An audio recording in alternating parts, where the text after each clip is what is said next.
Hi, hello, and welcome in to UP Power. Keegan Cooper and Kevin McNulty back with you. Keegan, it's been a great weekend to get outside, shoot some high school sports. You're at a softball tournament on Saturday in Esky, golf today. We got a lot going on, but since we just talked on Friday, it's a good time of year to hand out some awards for this school year, 2024-25. I know spring sports at the high school level haven't wrapped up yet, but school's letting out, college and in high school, and I think it's a good time to do this. So we have 6 categories that we're each going to nominate someone, and then we got to come to a consensus. We'll make the case as we go through here. We'll go male athlete of the year, female athlete of the year, breakout athlete of the year. That's a fun one. Coach of the year, team of the year, and play of the year. I think we have one in mind for that one. We might be in agreement on that. Let's get into it. Let's do it. Male athlete of the year, high school or college, here in the UP that we covered over the course of this year. Your nomination for male athlete of the year. Well, we're going to head to our Friday Night Flivers, Kevin. We talked about him for a while, but my nomination is going to be Gavin Grondin. And I guess we'll start in, multi-sport athlete. Yeah. You probably say basketball is his best one and what he was able to do on the hardwood with the Flivers this season, but also just an all-around young man. We talked to him in football season, we talked to him in basketball season, and now he's out on the baseball diamond, of course, too. I think, when you think about athlete of the year, it, not only their performance on the field, but also off the field, and he's just truly a stand-up guy. And he plays for his team. He plays for the name on his chest. He plays for the Friday Night Flivers, and we saw him make some electric plays in high school football season. We both saw what he did on the basketball court, and I think we've both seen what he can do on the baseball diamond as well too. Just an upbeat kid, and so Gavin Grondin from Kingsford.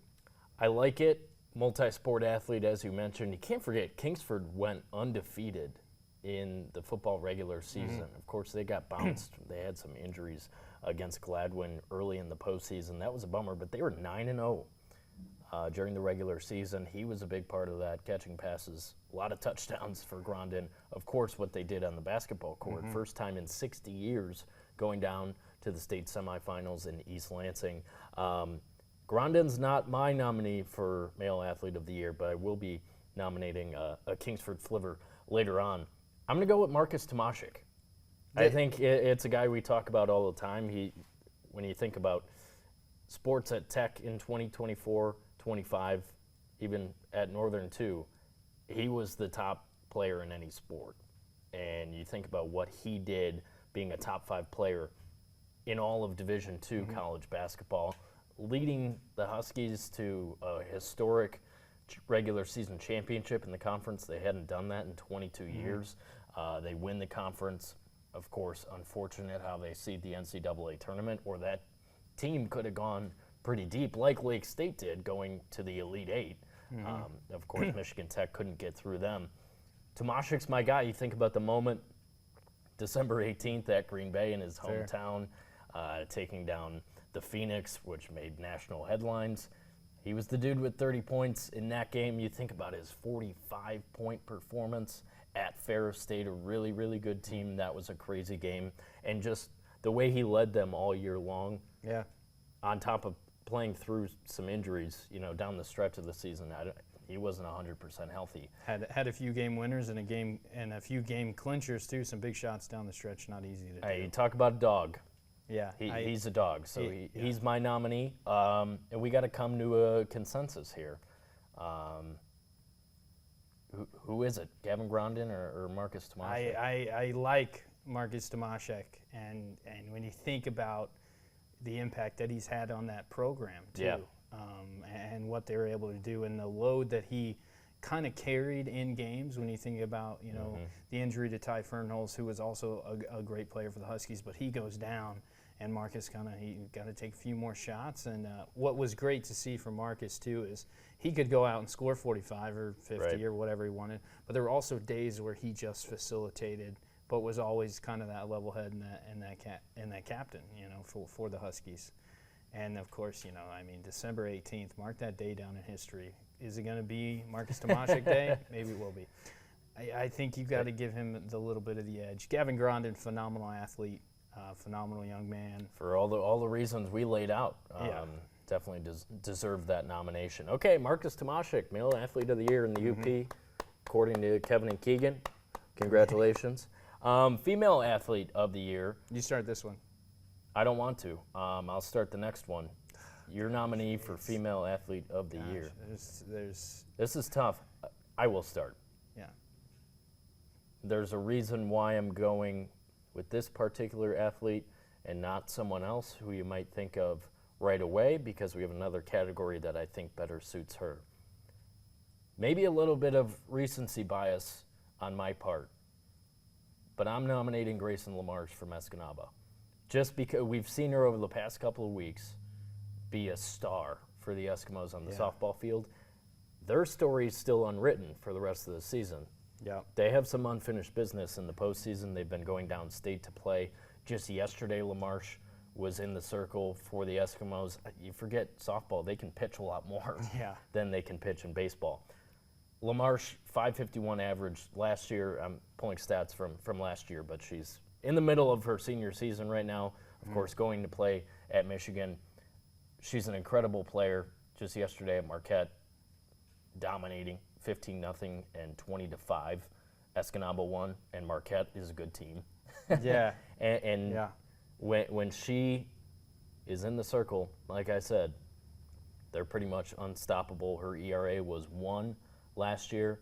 I bet it's lower than that this time around. Mm-hmm. So call me biased for the spring sports going on right now, but I did feel like we needed to nominate a spring sport athlete, and LaMarche is getting my nomination. No, I agree. That's a great nomination. When you think about the dominance that she's had and the injuries that she's battled.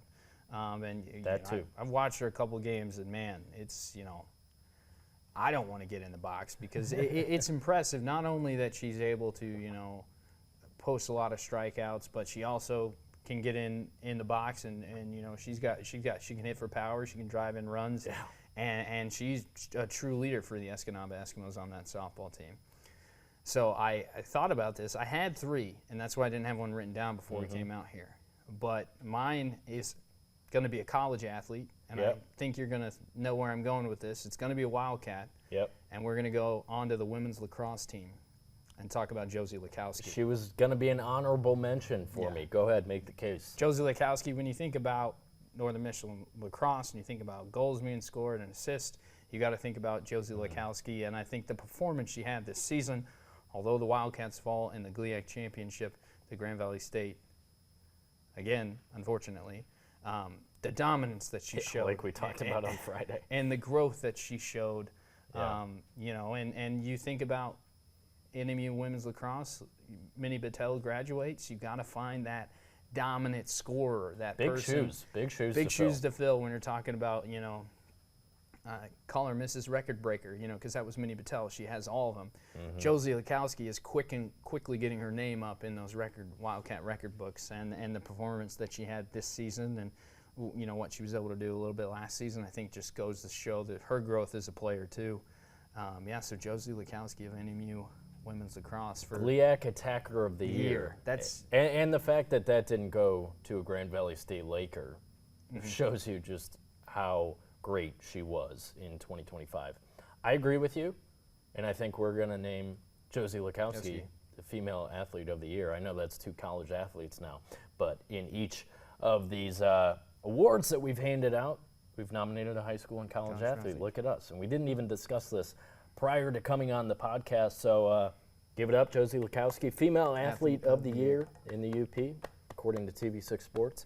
Let's move on to one, we give this out at the ESPYs, Breakthrough Athlete. I'm going to call it Breakout Athlete of the Year. This is someone we watched as a sophomore last year, 23-24, on the basketball court. She was good. And then this year came around, 24-25, for the Gladstone Braves. Lily Johnson absolutely blew the doors off of high school basketball in the UP and taking the Braves all the way to the state quarterfinals. I believe they were 1 game short of heading to the Breslin. Just a remarkable season for her, and she's still got another year to get better before she's going to play in college, perhaps at a D1. A great talent that took her game completely to the next level this year, and I won't forget that Negaunee game in the district final. Yeah. At Negaunee, the only team they had lost to during the regular season, they lost to them twice. At Lakeview Gymnasium about a week before that district game, and she came out hitting threes from the corner, from the top of the key. Yeah. She had a 4-point play in the second half. She'd get to the rim, get to the free throw line, and this Negaunee team was no joke. You know, they had the Johnson sisters on that side as well, and Aubrey Johnson going to play at Michigan Tech next year, but she took over that game and propelled the Braves on a postseason run. Can't wait to watch her again next year because that was an incredible season for Lily Johnson. It's hard to even argue with that. You know, I was at the All-UP basketball meeting, and she was unanimously Miss UP basketball. There wasn't a doubt in anybody's mind. As a junior, as we know, many people in that room are just more inclined to give that to a senior every single year. You couldn't argue against her. Yeah, because she was dominant, and we watched her last year, but her growth too. I think not just the dominance that she had. Yeah, she scored the points and the rebounds and the assists and all that stuff, but her growth as a player, as a leader, as a captain, and that program, she really was kind of a role One model. thing I said to her dad after that Negaunee win, her dad's the head men's coach at Bay College, so obviously he was her first coach and all that, and I'm like, she's being emotional out there. She's, you know, wearing her heart on her sleeve a little bit more, because before that game, I always thought she was just stone cold killer. You know, kind of Juju Watkins-esque, expressionless. But in that game, you could tell how much it meant to her, and she showed off. Who's your nominee? So I had a high schooler, but I just literally had a thought about a college athlete, also on the basketball floor, that had he started a little bit sooner in the season,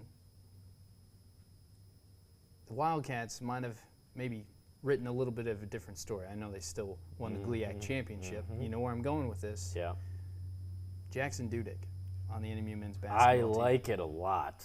Because when you think about when he got put in that starting lineup, what they did, the level of I did play, a story on it, just talking to Matt one Tuesday over at Northern, I think, after his first 2 starts of the season. Should have started. Yeah, Matt. I think Matt said he should have started him earlier. Yeah. Jackson Dudek. I mean, and talk about a workhorse, a guy that rebounds, a guy that runs the floor, a guy that plays defense, a guy that can get out to the outside. Who's also and shoot going the to be three. back next year. He's also going to be back next year, and I have a feeling we'll be in the starting lineup at the beginning of the season.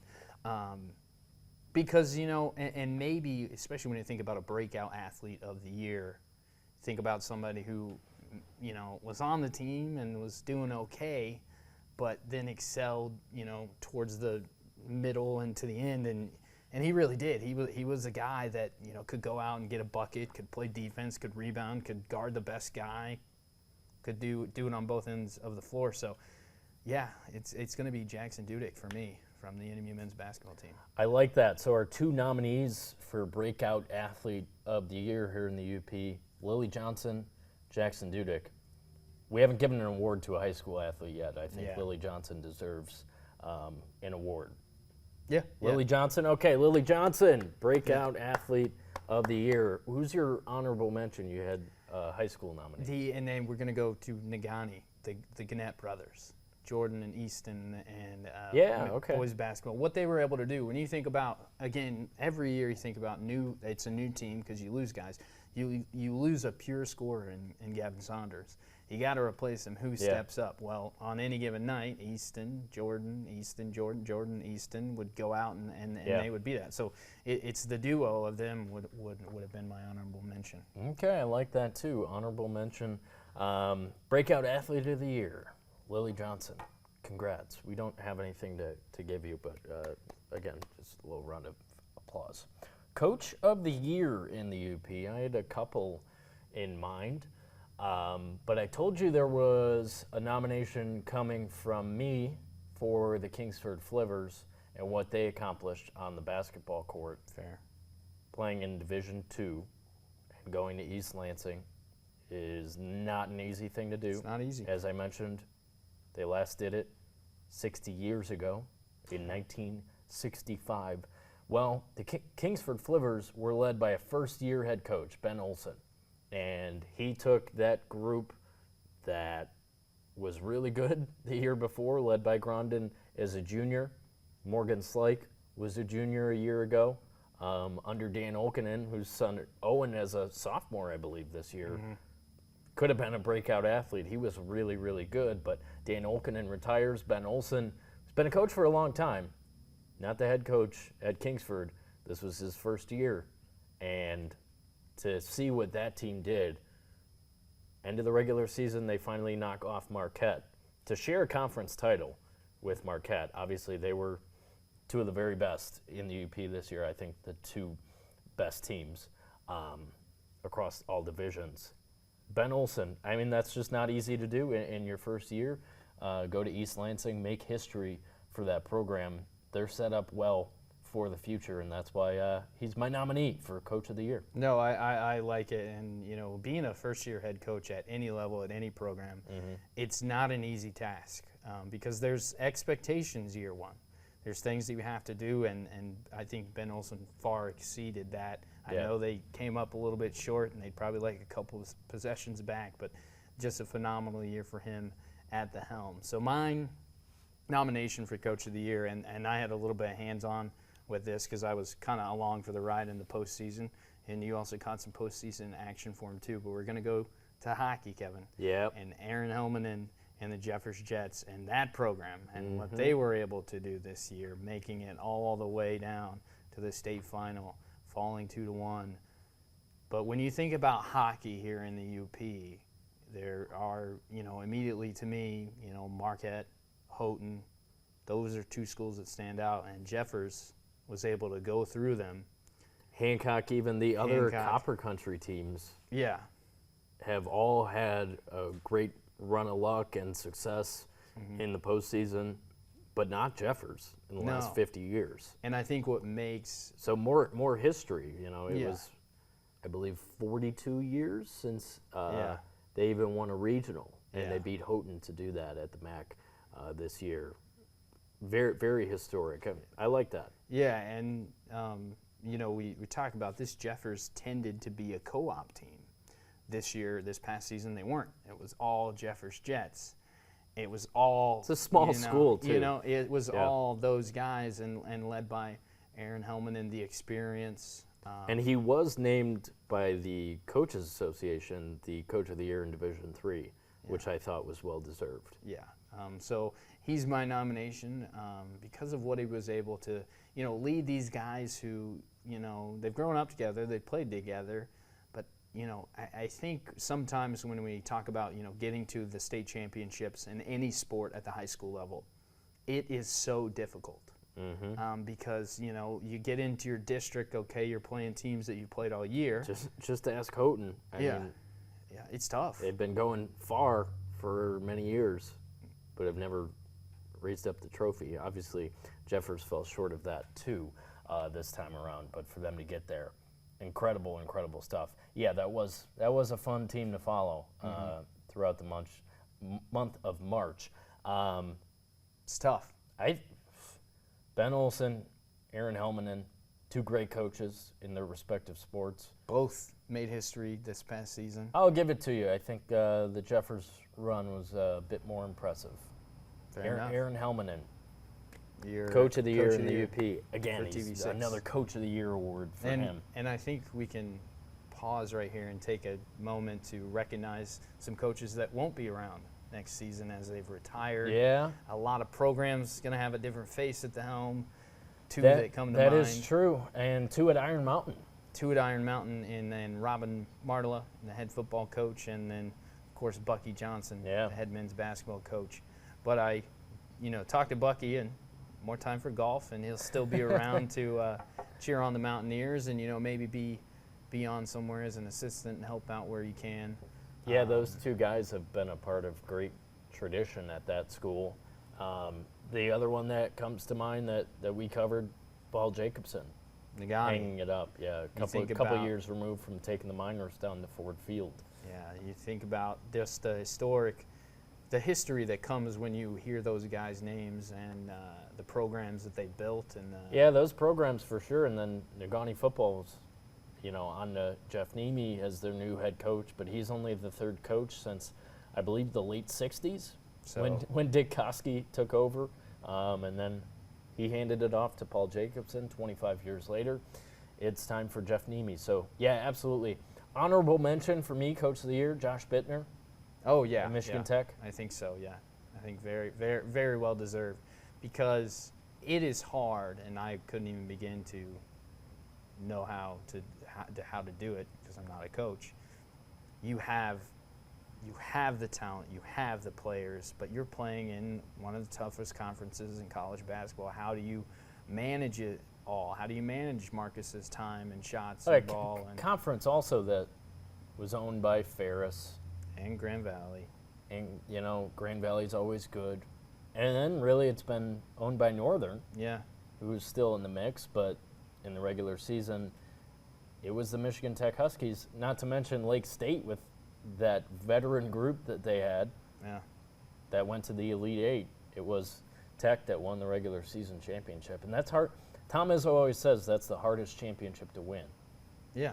Is your conference title in the regular season. I think that's true. I think that's true, yeah. He gets an honorable mention for sure. Go ahead and give me your Team of the Year nominee. Well, it's going to stay with hockey, and it's going to be right in the line of what I was talking about earlier.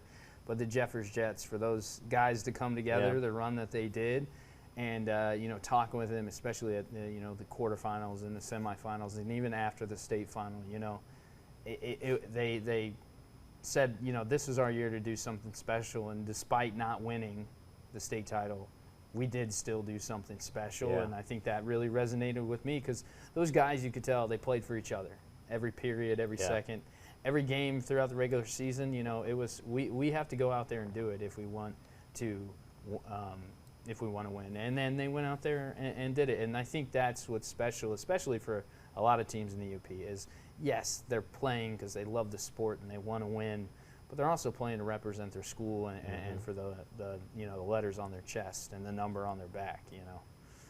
So yeah, my nomination, the Jeffers Jets hockey team, just being around them even at their practice and then at those games.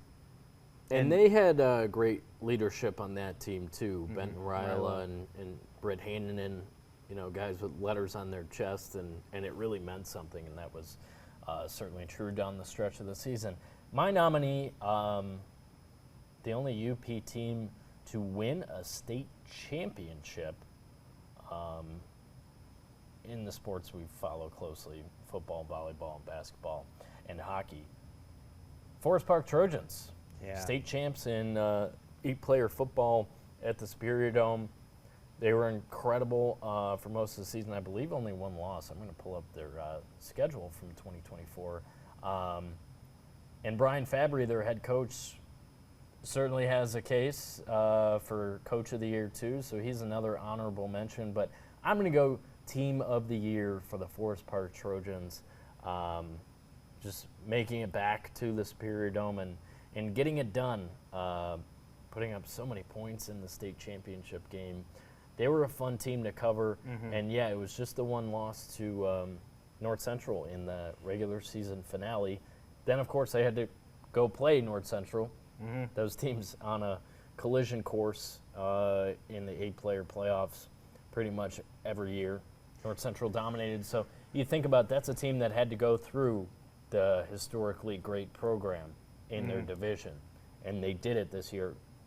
The same team that beat them in the final week of the regular season, then 42 points they put up in the state championship game. The Giuliani brothers, Kevin Giuliani catching passes, just sending guys out of the picture on his way into the end zone all season. Obviously, his brother Vic, and Dax Hookey was a sophomore. Just a terrific team. When I watched those guys play, offense and defense, they got after it. Obviously, 8 players at slightly different style of football, and they mastered it, man. You went out to even a couple practices, and and they were together, and that's why they're my nominee for Team of the Year. Fair enough, and only one loss in the regular season, and you think about the dominance in the state championship game. It wasn't a game for them. It was a business trip, and they were there to let everybody know, hey, the Forest Park Trojans are here, and we mean business, and they really did. And I know we think back to football season, and we think about talking about 8-player, and you have to immediately mention North Central because they've been a perennial program for so many years. You have to mention, Norway. You have to mention Pickford. And then, I remember the first game we shot at Forest Park, watching these guys play, and it's like, oh, okay, there's another. And we knew they were good the year before, but again, that like great teams do that are fortunate enough to have a couple years together with a core group of players like they did. I mentioned the Giuliani brothers. Matt Showers, another senior on that team, was terrific. They got better, and you can tell.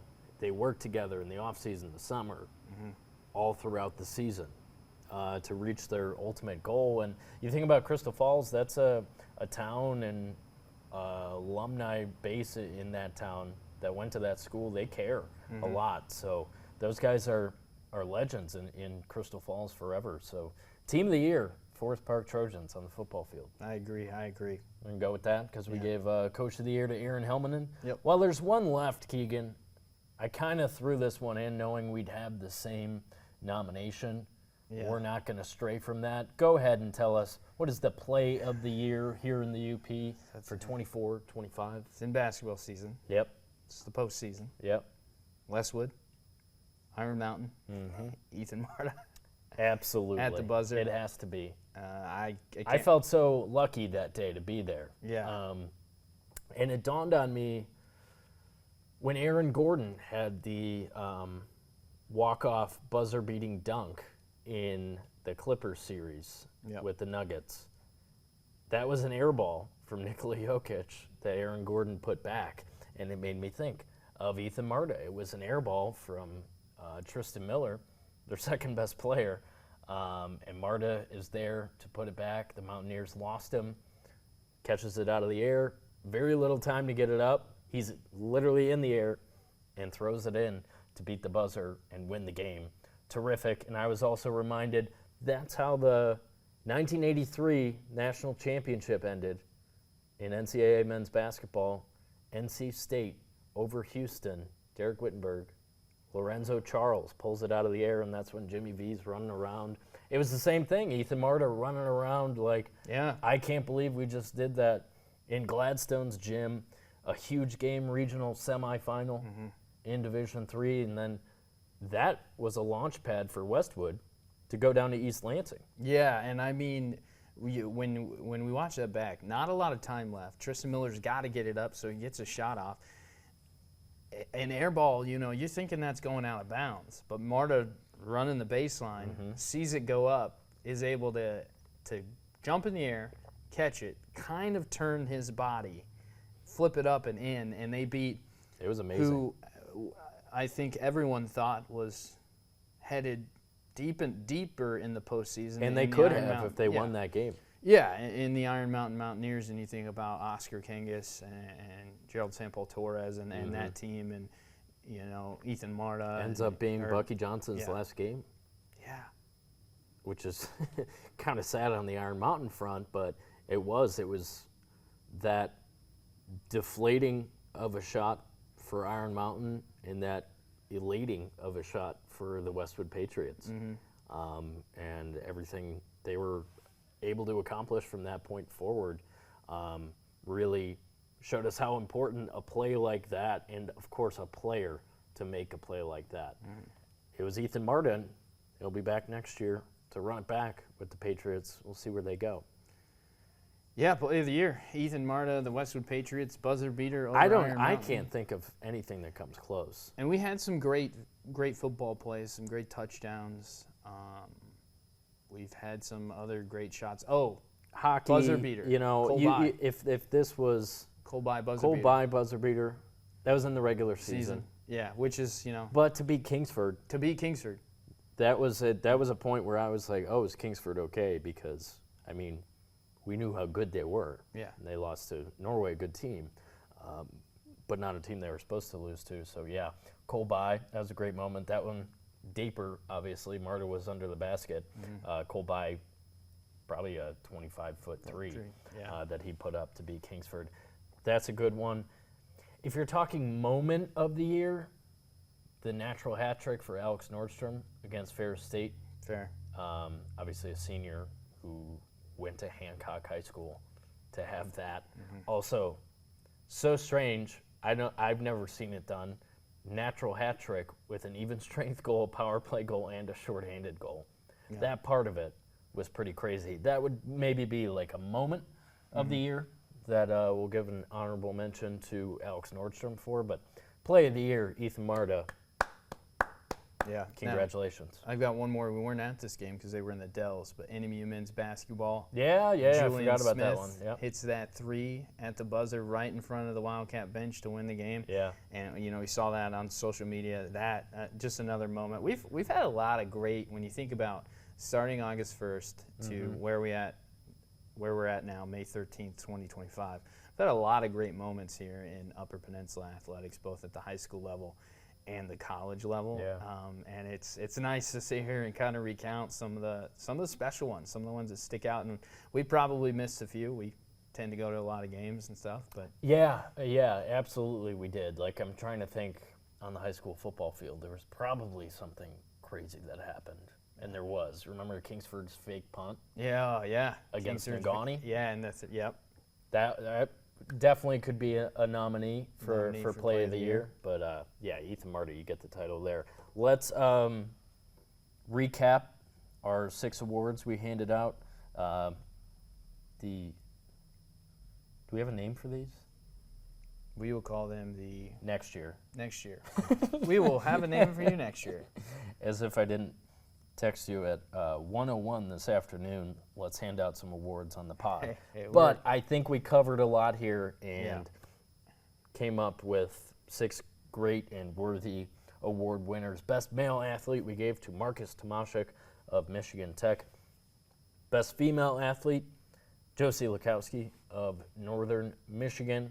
I want to throw in Jackie Smith from NMU Volleyball as an honorable mention. Fair. Because going through that sport, she was the best player on the volleyball court last fall. Breakout Athlete of the Year, Lily Johnson of Gladstone. Coach of the Year, Aaron Helmanen from Jeffers Hockey. Team of the Year we gave to the Forest Park Trojans, the football team, state champions in 2024. And Play of the Year to Ethan Marta, his buzzer beater against Iron Mountain in the regional semifinals. It was a fun year. It was a fun year. And we've got spring sports postseason coming up here, Kevin, between high school golf, boys and girls, high school tennis for boys, girls soccer will enter the postseason here. And then I think a couple more weeks, 2 or 3 weeks left here the rest of May before we get into baseball and softball season. What I want to know, we've watched enough baseball now because it's been nice outside, and softball as well, too. It's been great. When we think about postseason teams for baseball and softball, who are your teams that we're watching for? Norway baseball, obviously, won the Skyline Central Conference yesterday with a sweep of Bark River Harris. They did it last year. Yeah. Cole By's a guy we brought up during our awards conversation. Yeah. He's dominant on the mound. Yeah. That was my concern. I think I've said that. Maybe Norway didn't have the arms this year that they had last year. When you think about Alex Ortman, the innings he ate up even throughout the postseason. Yeah. But I think they got the arms. Yeah, I mean, Cole By. It's Division IV. Thinking about the teams they'd have to go through in the UP, I don't think anyone touches them. So that's where I'm at. Yeah, I think the only one I can think of is, and we'll have to check, but I know the Jeffers baseball team was on a heater. They had won 10 in a row, and Norway had to go through them last year to get to the state finals as they did. So, yeah, keep an eye on Jeffers. Outside of Division IV, when you're thinking D2, D3, obviously Marquette's in D1. Unfortunately, I don't think they're going to be making any noise. Kingsford's good. Negaunte's good. Gladstone and Eske Are good. are good. But it's Houghton's playing all right. They haven't had many games in, so. But I don't think in that group there's anyone that stands out like this team's going to go on a run. fair. I So think the team for me is Norway. In baseball. It will come down to in baseball those little plays at the end of the season and who's going to be able to throw strikes, play defense, play small ball. And that's what Norway did last year in the playoffs. And I think you have to. They won a lot of 3-1, 3-2, 4-3 kind of games. Yeah, and you're going to need that in the postseason. So we'll have to see what happens too. I think pitching too, especially here in the UP, that's going to be a big deal. Can you throw strikes, and how long can you go? Can you throw maybe a full game? Can you throw 5 or 6 innings? Can you get to that midpoint in the game and then have a reliever come in? So it'll be exciting to see how that shakes up too. And in softball, I think just all eyes on Delta County. Yeah. Gladstone and Eske. Eske's only lost 2 games, none to teams from the UP. Those were both downstate. We talked about the greatness of Grayson LaMarche. They won their own tournament on Saturday. They didn't do that last year. They won it this time around.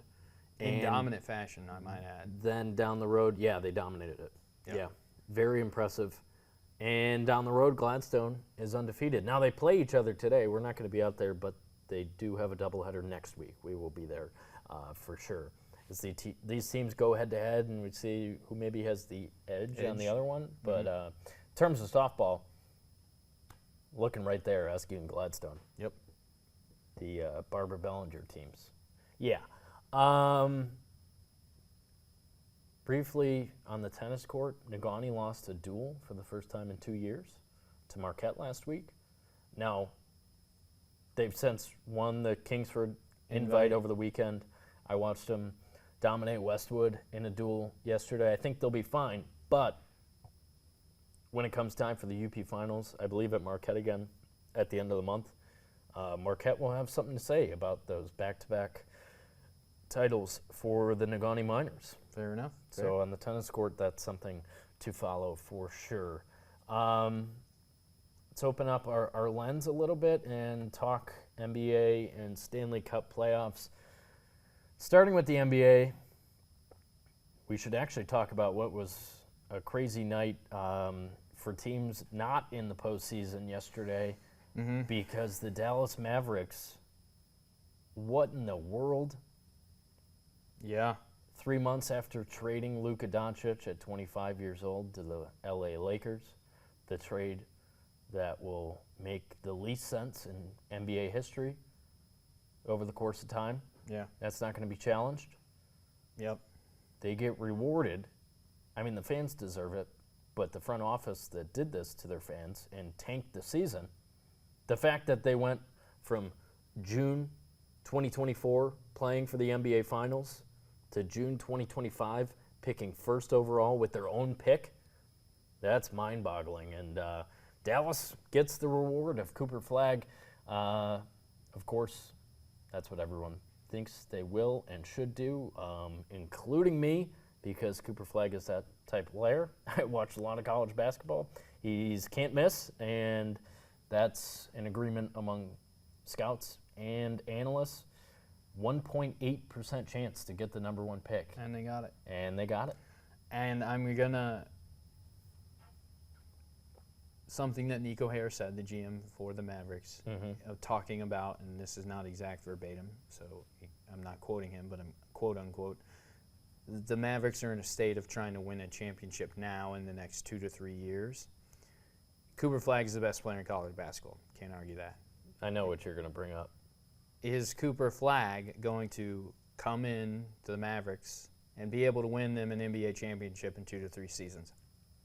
As good a player he is, I don't think he'll be able to do that. You just don't see it. I just don't see it. So the big debate right now, LeBron was the best teenager to ever play in the league. He won his first title at 28 in 2012. It's literally the first story when you open the ESPN app on your mobile devices right now. Should the Mavericks trade the number 1 pick and get somebody that is probably looking to move, a superstar like for example, like Giannis Antetokounmpo? he hasn't won at Milwaukee. Now he has Damian Lillard with him. Can the Bucks win a championship? So Cooper Probably. Flag would be a buck. So I had a buddy text me right after, like, would the Spurs trade up for it? Or would the Mavericks consider trading it? And I thought he was nuts. They just won the lottery and were given the rights to draft Cooper Flag. That's everything to half the franchises in the league who don't have a player like that, a bona fide star. Yeah, and he will be a superstar in the NBA, there's no doubt. For sure. I watched all the practice tape from when he was at USA camp over the summer. Yeah. He was playing against LeBron and KD at 17. And he's fine. Apparently he grew an inch too. But I think that there's a real chance that they would. Yeah. One, because Nico Harrison's their GM. And nobody knows what he does. And that guy made the decision that I just talked about as being the least sensible decision you've ever seen an NBA front office make. So and does Nico Harris need to save his opinion? Nico Harrison, need to save his job by then getting just a player, draft Cooper Flag.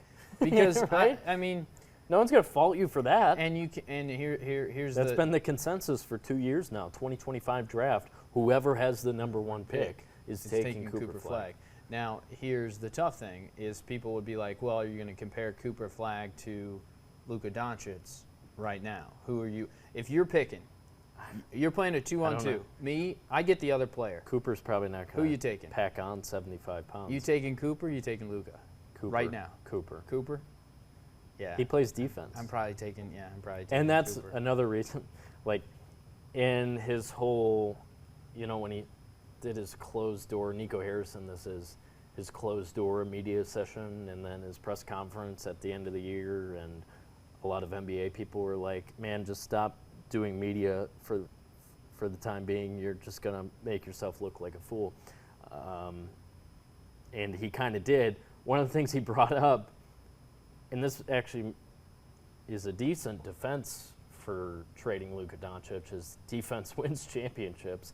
And Luka, I think in the finals last year and this year down the stretch with the Lakers, proved that his defense is not there effort-wise or ability-wise. Yeah. It's not really there. Cooper's different. Does LeBron James get Luka He can Doncic defend. into the shape that he needs to be?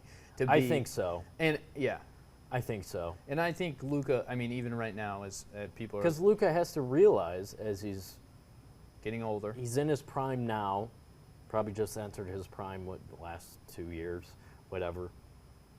It's not going to last forever unless he really takes care of his body and takes the conditioning and workouts to the very next level. And obviously LeBron is the guy to help him do that because he's still playing at such a high level at 40 years old. So I think so. I think so, yeah. I think that will happen.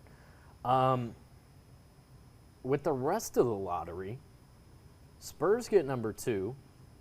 They weren't slated there because, remember, to make sure teams really don't tank, I believe this started in 2019, the top 3 teams, the 3 teams with the 3 worst record, have 14% chance of getting the number 1 pick. Yep. So that was the Hornets, the Wizards, and the Jazz. And only the Hornets made it into the top 4, and they got the 4th pick. Yeah. So San Antonio sneaks up in. and gets the number 2 pick. Philadelphia, 76ers, who were contenders to start this season when they got Paul George and whatever, well, then everyone got hurt, and they tanked like no one's ever tanked before. They were running out guys from the Y through the months of February, March, and April, and they get the number 3 pick. I believe they were right there behind those top 3 teams. So this lottery system, a lot of people are complaining that the worst teams, whether they were tanking or not, are not getting the high picks.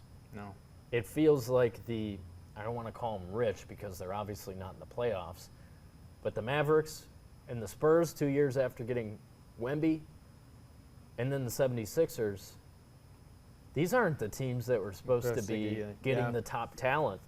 And there's 4 guys, really, I think, that NBA draft analysts are talking about, 4 guys that kind of have separated themselves from everyone else. Even though it's a good draft class as a whole, the top 4 will be the top 4. Cooper Flagg, East Bailey, and Dylan Harper from Rutgers, and VJ Edgecombe from Baylor. Those are like the 4 guys. Yeah. And so those 4 guys will go in some order to the Mavericks, the Spurs, 76ers, and the Hornets. Yeah. Which is really interesting. Yeah. Because the Pistons have been through it. They picked 5th the last 3 years. Yeah. Obviously, they're not in the lottery this year, which is different, even though they had the best odds to get the number 1 pick the last 2 years. And they did in 21, drafted Cade Cunningham, and that's going swimmingly now. It's going swimmingly. The Pistons are a pretty good little basketball team now. Yeah. Because they weren't. So it's just funky. It's weird. The other wrinkle in this, the Bulls and Mavericks had the same record at the end of the regular season. How did they determine the slot that you're in the lottery? Coin flip. Oh, nice. So there was a coin flip between the Mavericks and the Bulls for who gets the 11th slot. So the Mavericks won that coin flip and were slated 11th out of 14 teams in the lottery.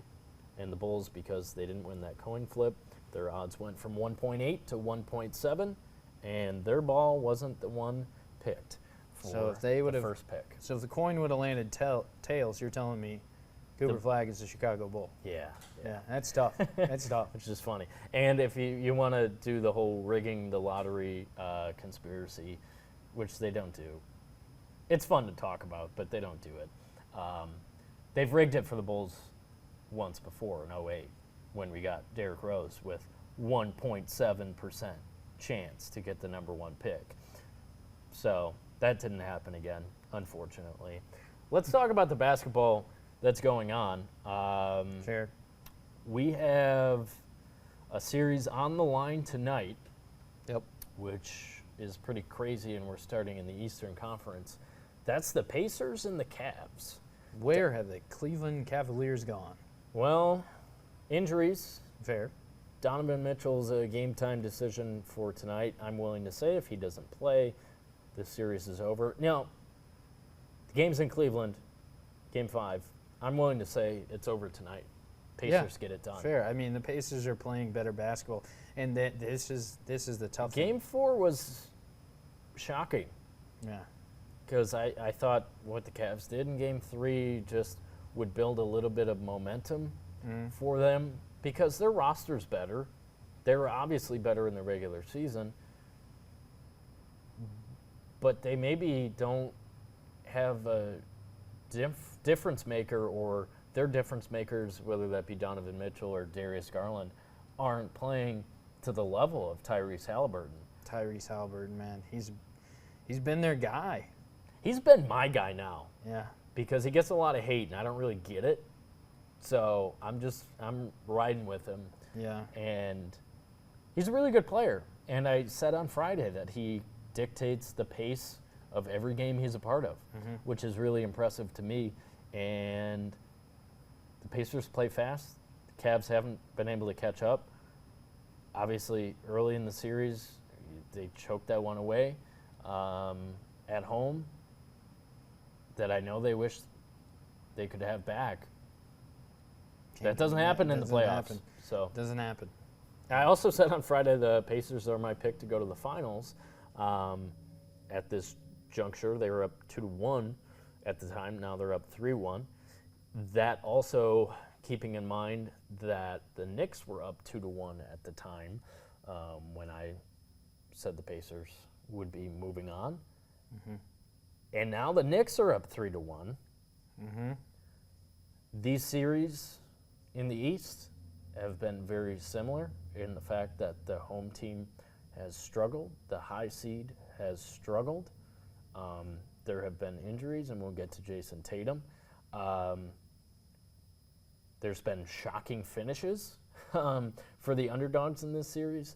New York in games 1 and 2 coming back from 20-point deficits in the second half. And then Boston on Saturday goes into the Garden and quiets that place down. Biggest game in the Garden, 25 years, everything they're talking about, and Celtics go in, take care of business, 2-1 series, completely different feel. And you think the winner of Game 4 is going to win the series. Yeah. And for most of Game 4 last night, it looked like the Celtics had it. Mm-hmm. And Jason Tatum was having an incredible night. A lot of people saying he's not capable of rising up and making plays in clutch time like a Brunson or a Halliburton. And that chance was kind of taken from him last night when he went down with what looked like a very, very bad ankle or Achilles injury. He's in a wheelchair in the tunnel. That was with 3 minutes left. They were down 7. And obviously the wind went out of the sails for the Celtics. When you lose the your Knicks, guy. With Brunson, the second half he had, obviously if the Knicks are going to win, Brunson's going to have a great game. Mm-hmm. They play 6 guys. He's the dude taking shots. We saw that in the Pistons series. So he was incredible in the second half. Tatum goes down. After the Celtics had let it slip, like I said, they were down 7, but not dead with 3 minutes left. That was it. I think that was the series.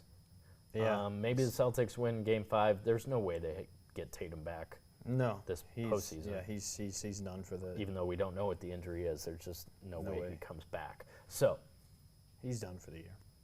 So are we prepared for a Pacers-Knicks Eastern Conference Finals? I don't know, because those weren't. I don't know. I did not, because those were not. Those weren't my picks going into the NBA Finals. No, I think I said most of the season it felt like the Cavs and Celtics were on a collision course after the first round. Still felt that way. Mm-hmm.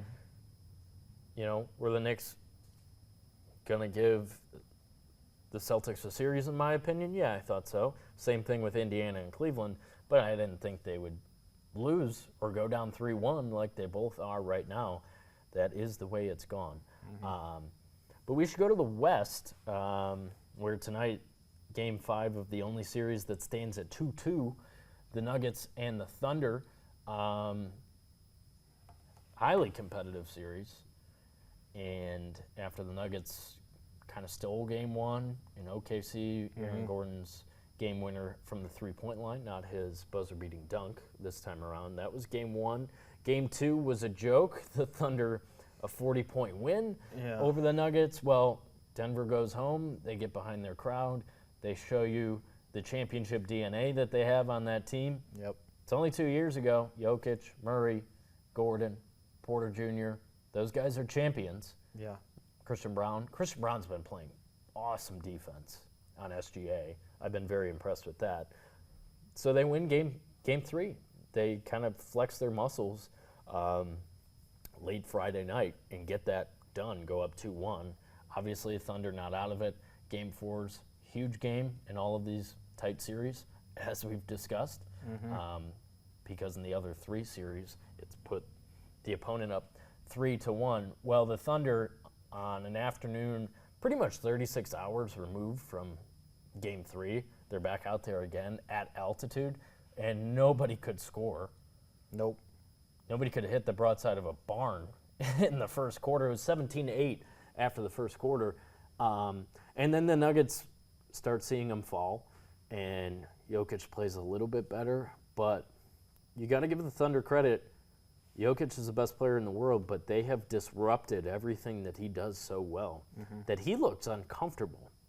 Playing, yeah. It's kind of crazy to say a 3-time MVP, NBA champion, best player in the world, as everyone describes him, including me.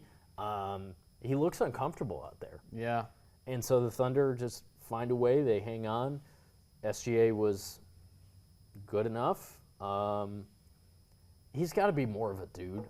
I think if they move on to the Western Conference Finals, probably play Minnesota, he's got to be more of a dude. Yeah, he's got to be better than Anthony Edwards, if that's the series we're going to get. But where are we at? This is the only series that's 2-2. Denver, their championship pedigree. OKC won 68 games in the regular season. Yeah, I think they have 2 games at home as opposed to Denver as the 1 seed. So where are you at? I think if we think of, and I know we've got one more series to talk about, this is the only series that's going to go 7 games, that could go 7 games. I hope it does. Because in my eyes. What do you think? We got Game 5 in OKC tonight. Home court advantage doesn't mean as much as it used to. Yeah, That's becoming clear. Yeah, it used to mean more. So, maybe give OKC the edge because they're back at home and they're, behind the home crowd. But then I think they've been favored in every game in this series. Yeah. They're favored again tonight. We'll see. We shall see.